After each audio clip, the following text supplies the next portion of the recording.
વડોદરા શહેરમાં આવેલું આજાવા રોડ એકતાનગર અનેકવાર વીજ કનેક્શન કપાઈ જતા સ્થાનિક પબ્લિકમાં રોષ ભરાયો। Report by Nikhil ગાયકે, Vadodara. સમસ્યા એવી હતી કે એલટી ડિસ્ટ્રીબ્યુશન બોક્સમાં ફ્યુઝનો પાટો બળી ગયો। 24-42 કલાકે કમ્પ્લેન અમને મળેલી, બરાબર। હા, હવે એનું અડધી કલાકમાં સોલ્યુશન કરી નાખ્યું। અડધી કલાક પણ આ કાયમનો રોલો છે। પબ્લિક, સ્થાનિક પબ્લિક હેરાન થાય છે।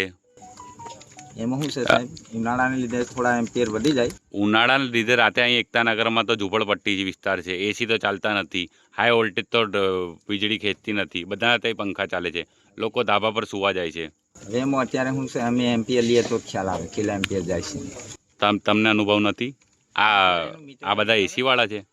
એવું નથી હું કહેતો એસી વાળા, એટલે ઉનાળામાં લોડ વધારે હોય। આ લોકો ફ્રીજ વાળા છે, એસી વાળા છે? આ ઝૂંપડપટ્ટીમાં એસી ફ્રીજ વાળા છે? એવું નથી હું કહેતો। હા, એમ્પિયર ક્યારે ખેંચાય? સવારે બધાની મોટરો 11 વાગે બધાની પાણીની મોટરો ચાલુ હોય, એમાં વોલ્ટેજ જઈ શકે છે, એમાં શોર્ટ સર્કિટ થઈ શકે છે, એમાં તમારું ડીપી બળી શકે છે, પણ રોજ રાતે જ કેમ થાય છે?